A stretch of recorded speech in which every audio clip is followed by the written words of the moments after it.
오늘 하나님 말씀은 신약 성경 히브리서 제4장입니다.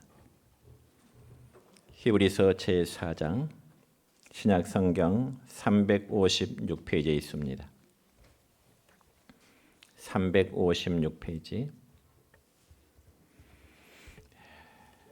히브리서 4장 14절부터 마지막 16절까지 제가 봉독해 드립니다.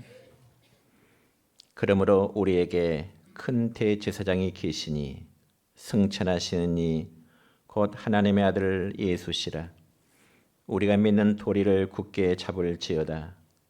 우리에게 있는 대제사장은 우리의 연약함을 동정하지 못하실 리가 아니요 모든 일에 우리와 똑같이 시험을 받으시니로되 죄는 없으시니라.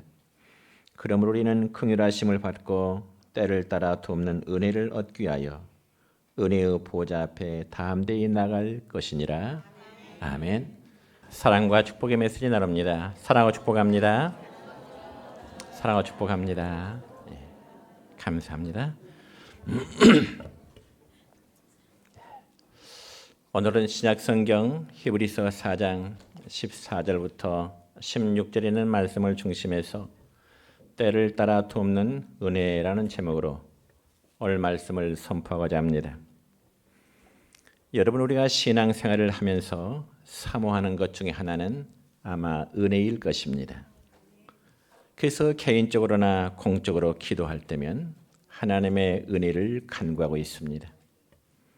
그러면 과연 은혜란 무엇이기에 그토록 은혜를 베풀어 달라고 하는 그런 기도를 우리가 해야만 될까? 여러분, 우리가 일반적으로 이해하는 은혜라는 개념은 내가 누군가에게 과분한 사랑을 받을 때 내가 은혜를 입었다 이렇게 표현합니다. 그렇지만 성경에서 말하는 은혜라는 단어는 원래 헬라의 카리스마라는 단어인데 이는 예수 그리스도 안에서 죄인들을 구원하시는 하나님의 풍성한 사랑을 말할 때 하나님의 은혜라 이렇게 말합니다. 그렇지만 모든 사람이 죄를 범했기에 인간은 하나님으로부터 이 은혜, 즉 은총을 받을 만한 아무런 가치나 공로라는 전혀 없습니다. 그럼에도 하나님께서는 인간의 선행이나 어떤 공로 때문이 아니라 전적인 하나님의 은혜로 죄된 인간을 변화시켜서 무한하신 하나님의 사랑을 깨닫도록 하시는 것입니다. 그래서 바로 이 은혜는 예수 그리스도 안에 계시된 은혜의 복음, 즉 구원을 주시는 하나님의 능력이 되는 것입니다. 그래서 이 하나님의 은혜는 죄를 용서할 뿐만 아니라 죄된 인간을 다시금 변화시키는 놀라운 역사가 임하게 되는 것입니다. 또한 은혜를 입은 자는 진리에 순종하게 되고 죄를 미워하고 죄를 싫어하며 죄에서 탈피하고자 굉장히 성화의 노력을 하게 되는 것입니다. 그래서 하나님의 은혜는 죄인들을 죄의 종에서 벗어나 의의 종으로 변화시키는 이 놀라운 역사가 일어남을 믿으시기를 바랍니다. 그럼 우리가 하나 앞에 바른 신앙생활을 하기 위해서 첫째는 성도는 무엇보다도 하나님의 은혜를 받아야 되는 것입니다. 여러분, 오늘 읽은 말씀 가운데 16절의 말씀을 보면 이렇게 기록됩니다. 시작. 그러므로 우리는 긍휼하심을 받고 때를 따라 돕는 은혜를 얻기 위하여 은혜의 보좌 앞에 담대히 나아갈 것이니라. 아멘. 그렇습니다. 여러분, 하나님은 우리의 형편과 우리의 처지를 너무나 잘 아시는 분이십니다. 그 때문에 우리 각자에게 때를 따라 돕는 은혜로 채워주시기를 원하시는 하나님이십니다. 그리고 하나님께서는 우리에게 은혜를 주실 때 때로는 사람을 통해서도 하나님의 은혜가 우리에게 전달되도록 하시는 것입니다. 그렇다면 여러분의 주변에는 여러분이 어려움을 당할 때 과연 적절한 도움을 줄 수 있는 사람들의 여러분 주위에는 얼마나 많이 있다고 생각하십니까? 아마 그런 숫자가 여러분의 주위에 많이 있다면 여러분의 삶은 정말 행복할 것입니다. 그래서 우리 주변의 사람들은 하나님께서 내게 도움을 주는 통로임을 우리는 잊지 말아야 됩니다. 그러면 여러분, 나와 전혀 상관없는 사람들도 알고 보면 현재 내게 도움을 주는 사람이거나 혹은 앞으로도 내게 도움을 줄 수 있는 사람들이 되는 것입니다. 그러므로 예수 믿는 우리 성도들은 항상 이웃과의 관계 속에서 좋은 관계를 유지하도록 노력해야 되는 것입니다.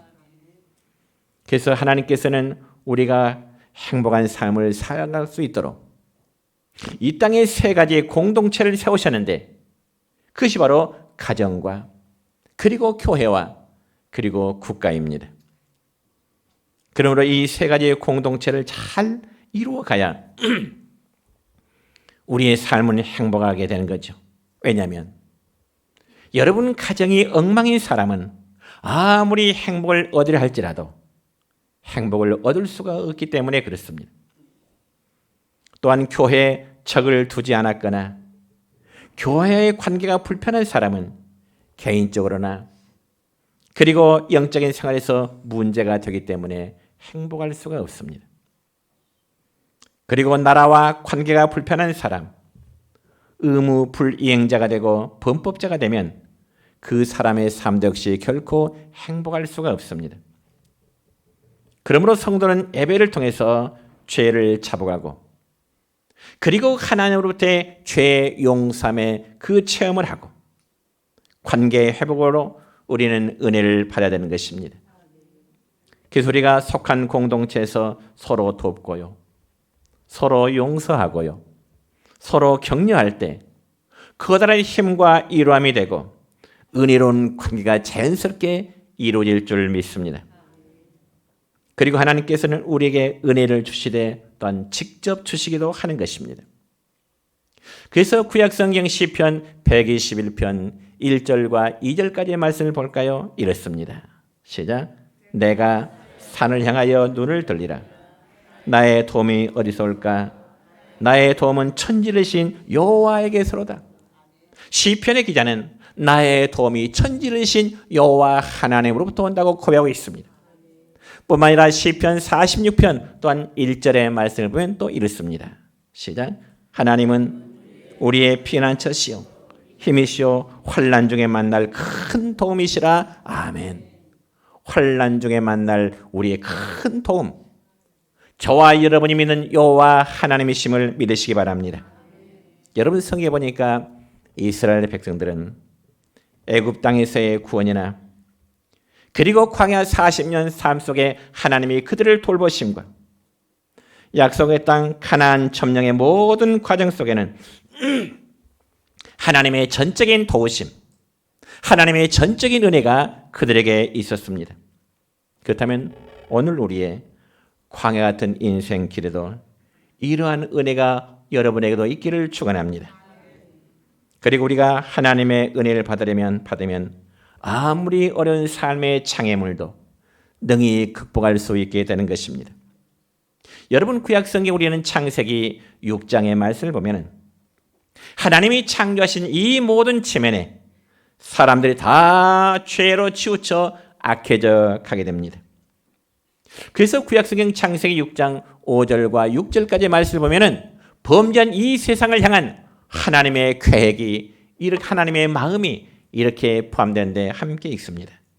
여호와께서 사람의 죄악이 세상에 가득함과 그의 마음으로 생각하는 모든 계획이 항상 악할 뿐임을 보시고 땅 위에 사람 씌었음을 한탄하사 마음에 근심하시고 하나님이 창조된 아름다운 세상에 인간들의 범죄로 말미암아 하나님의 마음이 한탄하셨다. 그런 반면에 또한 이어진 말씀 창세기 6장 8절의 말씀 보면 또 이런 모습이 기록됩니다.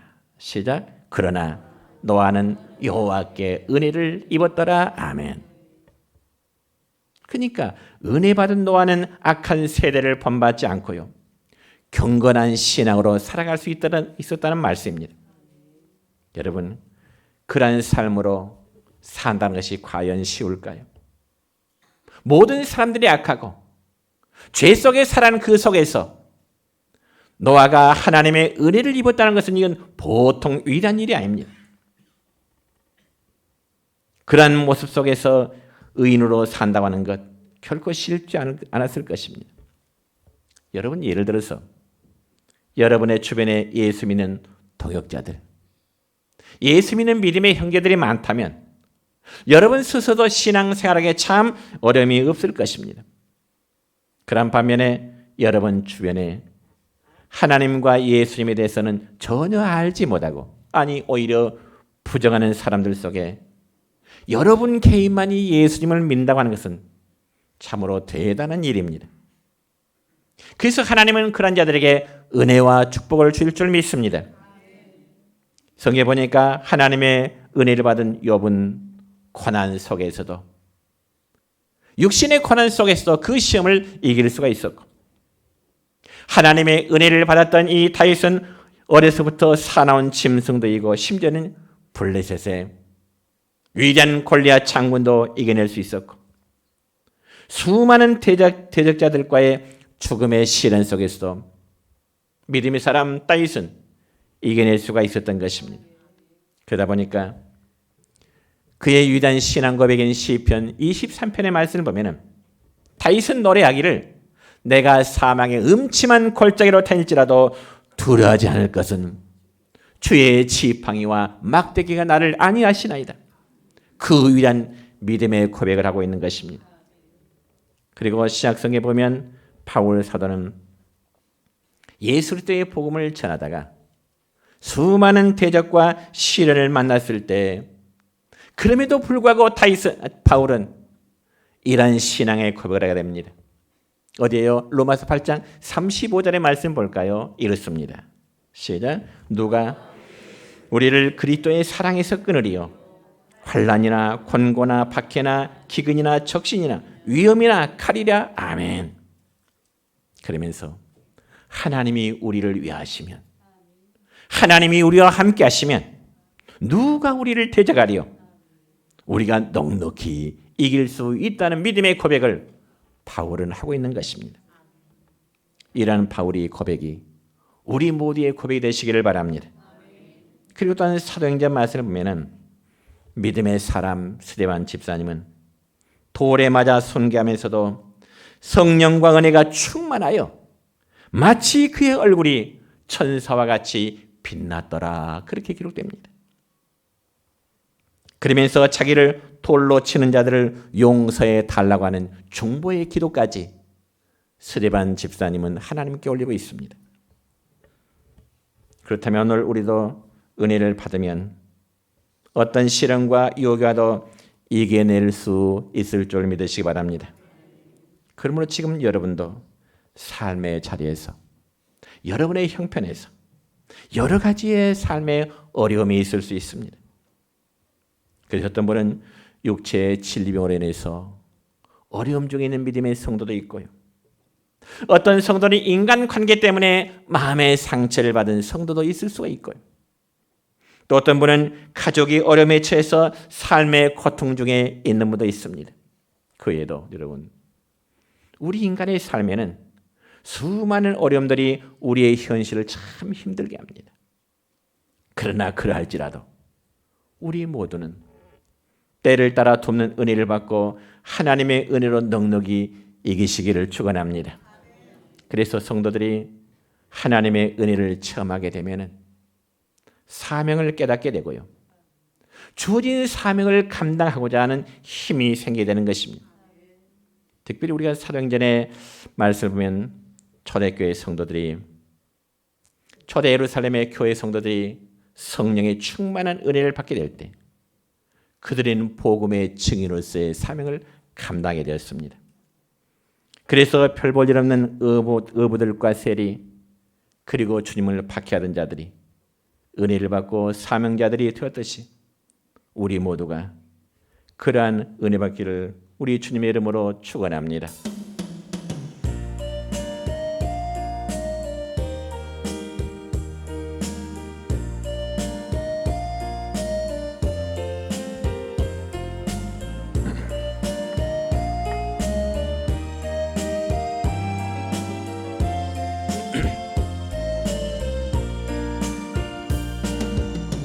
하나님 한 번도 나를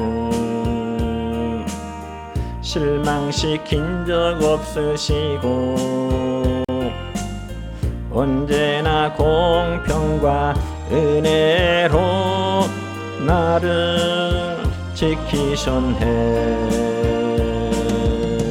오신실하신 주, 오신실하신 주, 내 너를 떠나지도 않으리라, 내 너를 버리지도 않으리라 약속하셨던 주님, 그 약속을 지키사 이후로도 영원토록 나를 지키시리라 확신하네. 지나온 모든 세월들 돌아보아도 그 어느 것 하나 주의 손길 안 미친 것 전혀 없네. 오신실하신 주, 오신실하신 주, 내 너를 떠나지도 않으리라, 내 너를 버리지도 않으리라 약속하셨던 주님, 그 약속을 지키사 이후로도 영원토록 나를 지키시리라 확신하네.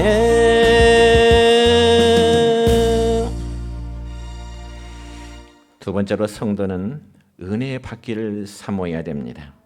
그러면 우리가 어떻게 은혜 받기를 사모해야 될까요? 마음만 먹으면 은혜가 자동적으로 우리가 임하게 될까요? 그건 아닐 것입니다. 첫째로 은혜 받을 기회를 놓치지 말아야 되는 겁니다. 여러분, 사람이 살다 보면 어떤 일이나 혹은 어떤 행동을 하고자 할 때 아주 적절한 때가 있습니다. 그것을 우리는 기회라고 말하고 영어로 찬스라고 말하죠. 특별히 사람들은 모름지기 인생을 살아가면서 기회가 생기면 그것을 잘 잡아야 되는데 그 기회를 잡기 위해서는 준비가 되어 있어야 되는 것입니다. 왜냐하면 준비가 되어 있지 않으면 기회가 오더라도 잡을 수 없기 때문에 그러죠. 그래서 신약성경 고린도서 6장 2절의 말씀을 볼까요? 이렇게 기록됩니다. 시작. 내가 은혜 베풀 때 너에게 듣고 구원의 날에 너를 도왔다 하셨으니 보라 지금은 은혜 받을 만한 때요 보라 지금은 구원의 날이로다. 아멘. 지금은 은혜 받을 만한 때요 지금은 구원의 날이라. 그러니까 우리가 은혜 받을 수 있는 기회는 항상 있는 게 아니라는 뜻입니다.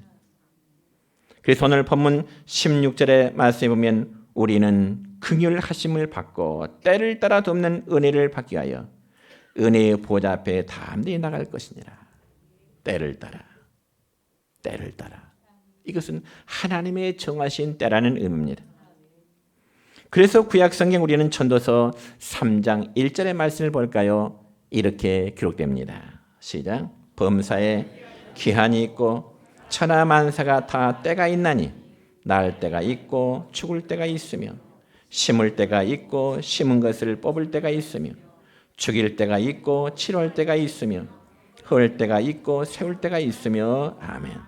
그러므로 우리가 은혜 받는 것도 때가 있는데 그 기회를 놓지 말고 잡으라고 하는 의미입니다. 여러분, 그래서 믿음의 조상 아브라함도 하나님께서 부르실 때 그 부름의 때를 붙잡음으로 믿음의 조상이 된 줄로 믿습니다. 그리고 부활하신 주님의 말씀을 듣고 120명의 성도가 마가의 다락방에 기도할 때 주님의 정하신 약속의 때에 그들이 약속하신 성령의 충만을 받게 된 그런 말씀이 창세기 2장에 기록됩니다. 그리고 복음서에 보면은 삭개오나 속양 받으며 그리고 12년 된 혈루증 환자나 십자가의 우편 강도 없이 은혜 받을 기회를 그들은 놓치지 않고 붙잡게 된 것입니다. 그럼 여러분, 은혜를 붙잡은 그 결과는 과연 어떻게 될까요? 그들은 은혜의 순간을 놓치지 않고 붙잡았기에 구원을 받았고요. 그들의 삶이 새로운 인생으로 놀랍게 변화되었음을 우리는 성경을 통해서 보게 됩니다. 그렇지만 여러분, 어리석은 자들은 기회를 놓치고 뒤늦게야 후회를 하게 됩니다. 우리가 성경 사실을 보면은 이스라엘 백성들은 그들이 하나님께서 보내신 선자들의 경고를 듣지 않다가 결국 그들은 바벨론 나라의 포로 생활로 끌려가게 되었습니다. 그러니까 그들이 나라를 잃어버리고 저 바벨론 나라 70년 포로 생활한 도중에 고난 중에 뒤늦게 그들은 후회하는 모습이 바로 이스라엘 백성들의 모습이었습니다. 그리고 두 번째로 은혜를 받기 위해서는 전심으로 은혜를 사모하는 자가 되어야 되는 것입니다. 여러분, 지금 지구촌 곳곳에는 전쟁과 그리고 기근 또한 자연 이상권으로 인한 황폐함이 날로 더해져 가고 있습니다. 그런데 진짜 문제는요, 사람들의 마음이 더 악해지고 사람들의 마음이 더 황폐해져 가고 있다는 현실입니다. 그래서 걸핏하면 기분 나쁘고 걸핏하면 짜증내고 걸핏하면 큰소리치고 걸핏하면 낙심되고 미워하고 원망하고 불평하는 사랑 없는 마음이 오늘날 이 시대를 살아가는 많은 사람들의 마음입니다. 그러면 어떻게 그런 마음들을 우리가 잘 관리할 수 있을까? 하나님의 은혜가 아니면 안 될 것 같습니다. 그럼 어떻게 하나님의 은혜를 많이 받을 수 있을까요? 어떻게 해야?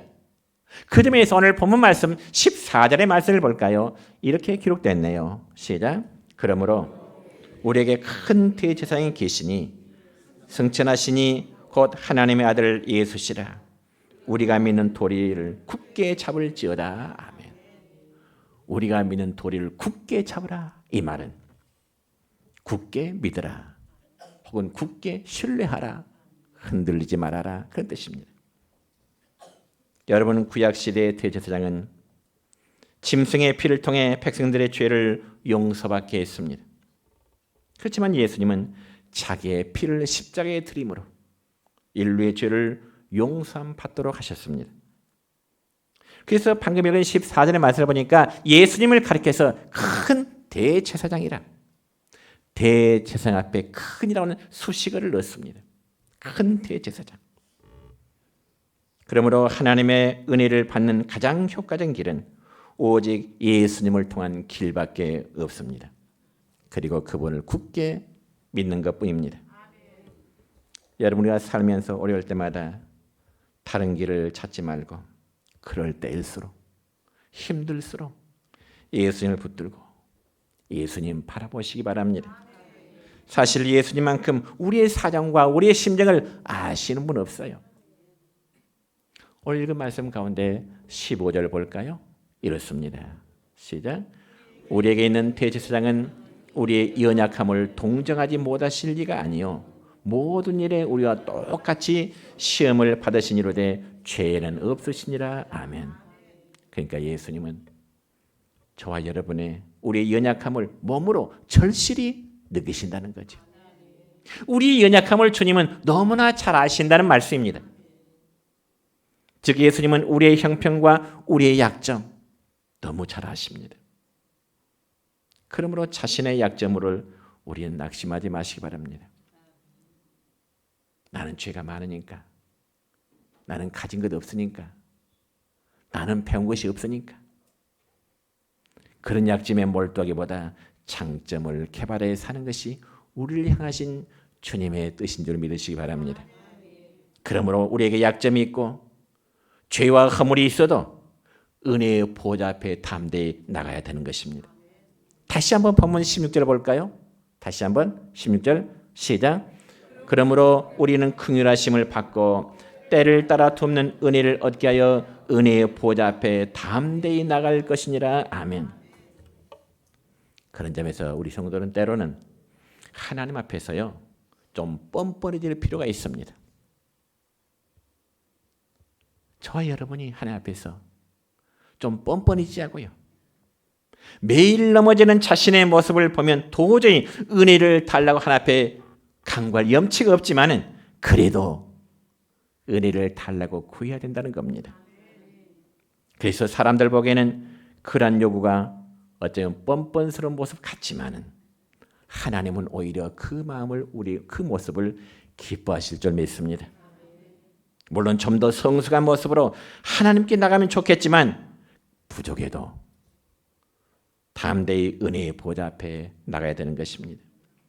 그러다 보면 언젠가 더욱 성숙한 모습으로 하나님 앞에 영광을 돌려드리는 여러분의 존재가 될 줄 믿습니다. 세 번째 은혜를 사모하기 위해서는 더욱 겸손한 자가 되어야 되는 것입니다.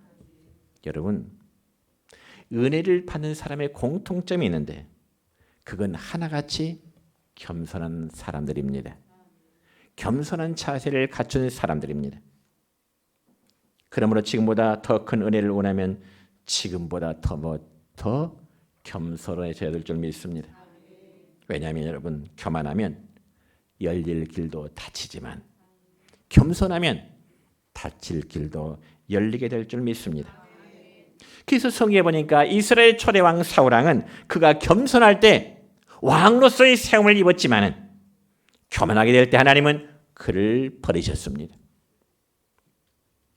그러므로 은혜를 많이 받고 행복하게 살려면 자신감 있게 살되 마음은 늘 겸손하도록 노력하시기 바랍니다. 하나님의 말씀도 겸손해야 들을 수 있고 설교에도 마음에 겸손해야 여러분 자신에게 은혜가 될 줄 믿습니다. 그리고 크게 세 번째로 우리는 받은 바를 끝까지 잘 관리해야 됩니다. 받은 바를 끝까지 잘 관리해야 된다. 여러분, 하나님이 주신 일을 헛되게 하는 일은 참으로 어리석은 일입니다. 고린도서 6장 1절의 말씀을 볼까요? 이런 말씀이 있습니다. 시작.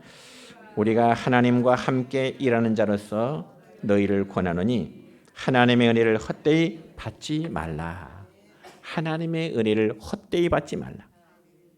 그러니까 은혜 받았다고 해서 교만해지는 것은 역설적으로 받은 바 은혜를 스스로 소멸하는 행위와 마찬가지입니다.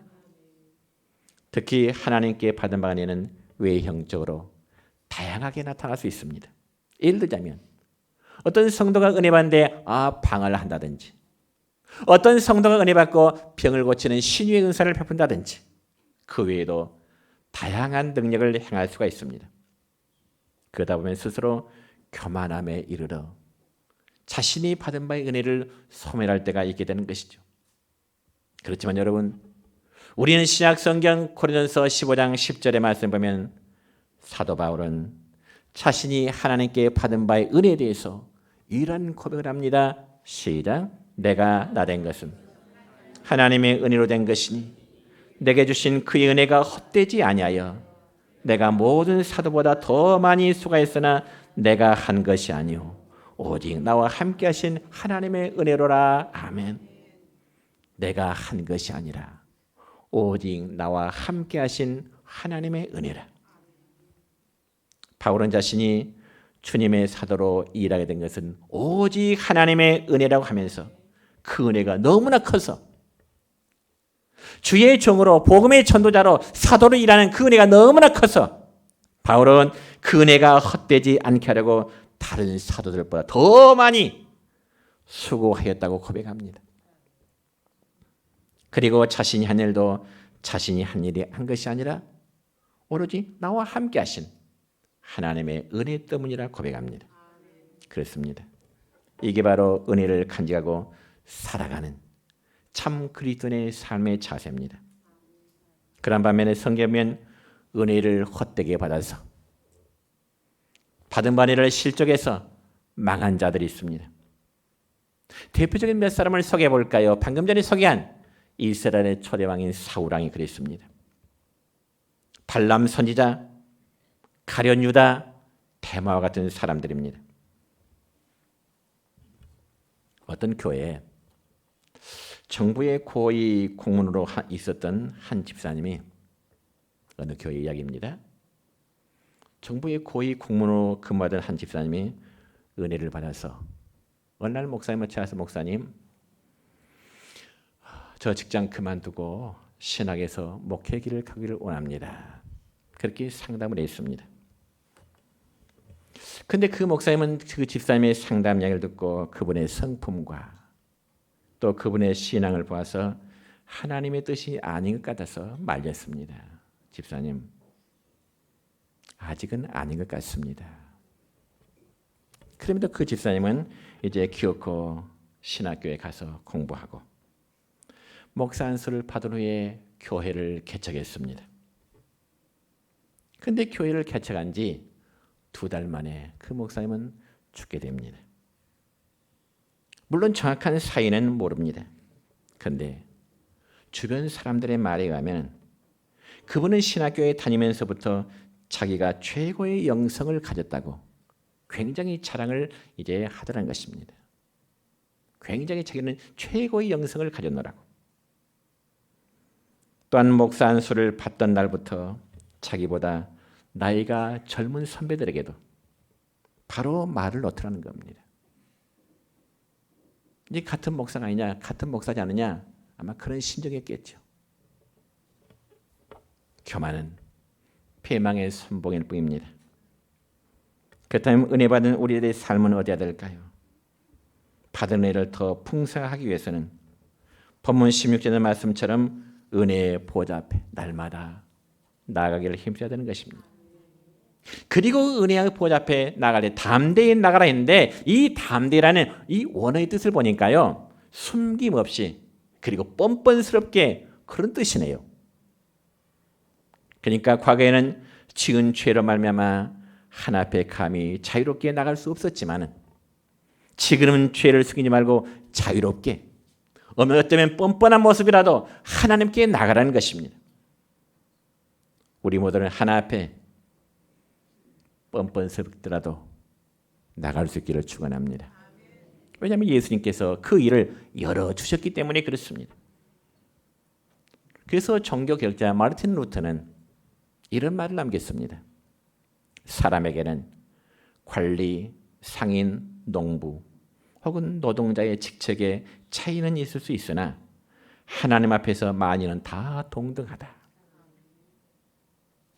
그래서 마르틴 루터가 종교개혁하면서 사람이 하나님께 나갈 수 있는 것은 제사장을 통해서만이 아니라 이제는 스스로, 사람을 통하지 않고 스스로 만인 제사장이 되어서 하나님께 나갈 수 있다, 그렇게 주장이 됩니다. 여러분, 사람 누구나 하나님 앞에서 제사장이기에 모든 성들은 은혜의 보좌 앞에 나가 하나님을 만날 수 있어야 되는 것입니다. 따라서 신앙의 핵심은 은혜의 보좌 앞에 나가는 길입니다. 구약시대는 짐승의 피와 대제사장의 중보를 통해서 제한적으로나마 하나님과 만날 수 있는 길이 있었습니다. 그렇지만 오늘날에는 예수 그리스도 안에서 시공의 제약을 받지 않고 누구나 자유스럽게 은혜의 보좌 앞에 나갈 수 있는 길이 열렸음을 믿으시기 바랍니다. 그리고 우리는 스스로 문제가 있을 때는 더더욱 은혜의 보좌 앞에 나가도록 힘쓰십시다. 나간다는 말은 현장입니다. 여기서 나가란 말은 과거도 아니고 현재 진행형입니다. 계속적인 행동을 의미하게 된 거죠. 그리고 중단 없이 쉬지 않고 하나님의 은혜를 찾는 모습입니다. 그러므로 이런 자들이 주님의 풍성한 은혜 안에 갈 수 있습니다. 마지막으로 디모데후서 1장 6절의 말씀을 볼까요? 이런 말씀이 있습니다. 시작. 내가 나의 안수함으로 내 속에 있는 하나님의 은사를 다시 불릴 듯 하기 위하여 너로 생각하게 하노니. 사도 바울은 믿음의 아들 디모데에게 주는 말씀입니다. 네 속에 있는 하나님의 은사를 다시 불릴 듯 하기 위하여. 그렇습니다. 우리 성도들도 수시로 은혜의 보좌 앞으로 나가 받은 바 은혜를 불릴 듯 일으키는 그런 분이 되어야 믿음에 승리할 수가 있습니다. 이제 말씀했습니다. 우리가 신앙생활 가운데 하나님께 은혜를 구하면 무엇보다도 우선돼야 됩니다. 왜냐하면 은혜를 받아야 믿음 생활함에 기쁨이 있고 은혜를 받아야 감사가 있기 때문에 그렇습니다. 우리가 은혜를 받기 위해서는 은혜의 보좌 앞으로 담대히 나가 받은 바 은혜를 이웃과 함께 나누면서 믿음의 승리가 되시기를 우리 주님의 이름으로 축원합니다.